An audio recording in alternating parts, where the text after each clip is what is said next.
I spoke to a witness who actually heard the gunshots, ended up running down Iberville, saw the victim there on the street. He removed his shirt and tried to apply pressure. 10 people are in the hospital after being shot along a busy part of Canal Street. At least 2 people are in critical condition. This, as of right now, is what neighbors here would call minor flooding, believe it or not. It's only a few inches here on the street. Why was the meeting scheduled if there wasn't going to be a quorum? You're not interrupting a business, right? Vermont Senator Bernie Sanders has a commanding lead in the latest polls, but other candidates are banking on Nevada's diversity and labor for a boost at the caucuses. They're seeing all sorts of things like cigarette butts and diapers, but most notably small pieces of plastic. We've heard from a lot of people who are saying not to blame these tandem floats. It's also an 11th hour decision that makes it very difficult for a lot of these crews. Fortunately, thanks to a good Samaritan who recognized the damage on that vehicle, they actually did report that, and that driver was arrested. He is awaiting trial at this point. Several parades are on tap for today. We will get a full list of those in just a moment, but first Peyton Malone is here. And it is under a mandatory evacuation right now. Of course, you have some neighbors who are prepared, who have been here through many of these storms. As for more on this violent stretch in New Orleans, I want to throw to my colleague Kristen Pierce, who's live in Algiers. A 12-year-old girl who JPSO says was kidnapped from Ochsner Hospital by her grandmother has been found safe. I saw one pothole the entire time I was in San Diego. That swallowed on my way to work, I saw a Volkswagen inside of a pothole. He had plans to take Tiffany McGarry has countless memories of her stepson, Orlando Diego Ramcalawan. My husband and I have been married 6 years. You know, this kid kind of became my kid too. But of all those memories, his love for life stands out. I remember his smile of all things, that he was always smiling. He was a very happy, joyous, lovable kid. Diego's life would come to an end here at this apartment complex in Houma. He was just 20 years old. The death was ruled a suicide by the Terrebonne Parish Coroner's Office, a self-inflicted gunshot wound to the chest. But Tiffany McGarry and the rest of Diego's family just couldn't believe the news. He wouldn't shoot himself. That's not like him. That's not in his character. He had just given his life to the Lord in March, and things just didn't add up. McGarry's suspicions would send her on a nearly 4-year-long journey for evidence to prove her stepson did not kill himself. The first step, Diego's family hired a private, licensed forensic pathologist named Dr. Stephen Norman to conduct a second independent autopsy.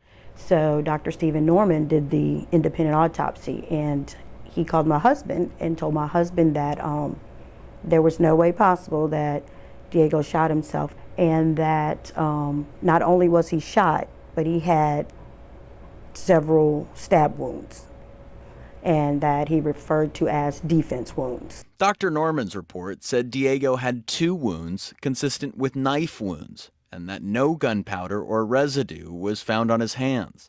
The report also said there was an injury on Diego's right thumb, and that it may be a defense wound. The manner of death? Homicide. And when I looked back at the Terrebonne Parish autopsy, it never referred to anything else besides the initial single gunshot wound to the chest. The Terrebonne Parish Coroner's report mentions an exit wound from the bullet and claims the thumb wound was possibly secondary to the bolt ejection from the gun, and says there was powder blowback on his right hand. The DA's office later said the third wound was not a stab wound, but was from a drain tube used by medical staff to try to save Diego's life. So what do you think happened on that night? I'm not sure. I just can't, I really don't know. But I just know he didn't kill himself. A Terrebonne Parish Sheriff's report also includes something McGarry calls odd, and it has to do with the gun used in the alleged suicide. Initially, no gun was found, but the detective went back into the apartment and saw a gun behind the dresser. The family questions if Diego did shoot himself, how did the gun end up several feet from his body? With this information, along with a second autopsy report, McGarry went to the FBI, and it was enough to make a difference. We had direct contact with someone who was working on it, the FBI agent, and he called me and said that we're going to turn this over to the Louisiana State Police homicide. Now, nearly 4 years after Diego's death was ruled a suicide, The Louisiana State Police is taking over from TPSO, a win for McGarry and her family, but it's still tough. But I stay strong for my husband, try not to let him see, that I'm at that low, weak point, and just keep praying that God give me the strength to continue to do what I have to do to make sure we do get justice for Diego. The Terrebonne Parish Coroner's Office is standing by its report and won't change it unless ordered by the court. However, state police and the DA's office are calling this an open investigation. I'm Paul Dudley, Eyewitness News.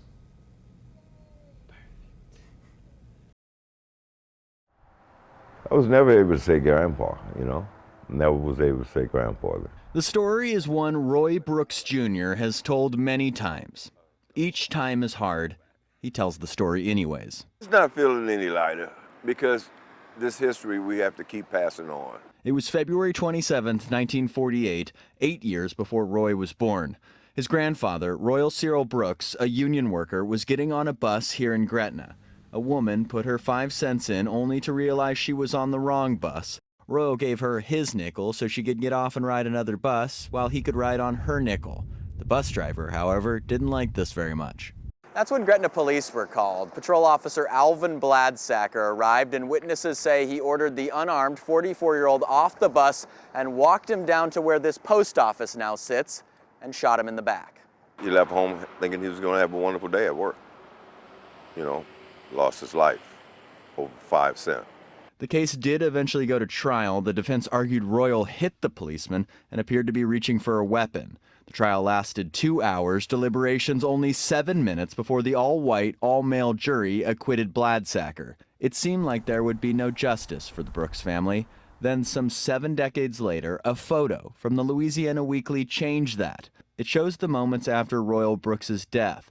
The photo caught the attention of the Civil Rights and Restorative Justice Project from Northeastern University's School of Law in Boston. They are a group of law students, lawyers, and professionals aimed at preserving the history and righting the wrongs of the civil rights era. The photo sparked an investigation that led to a considerable amount of other evidence, things like NAACP and court records, Royal's death certificate, other newspaper articles, and witness accounts from the broad daylight shooting, including at least 4 who testified against the policeman, saying Royal posed no threat. So there were many witnesses who observed the police behavior and who observed Royal Brooks' behavior. Our account really comes from the accounts made by these witnesses. Right here. He dies right there. We aired a story about the group's research in April of last year. The next day, the city of Gretna apologized to the Brooks family and issued a proclamation about what happened. And now, more progress. We applied for a marker with the state of Louisiana in order to accurately preserve the history of what transpired. Roy says there will always be pain, but the historic marking offers at least a little closure. We'll never be 100%, but if my dad and aunts and them was here alive right now, they'll be very grateful. Paul Dudley, Eyewitness News.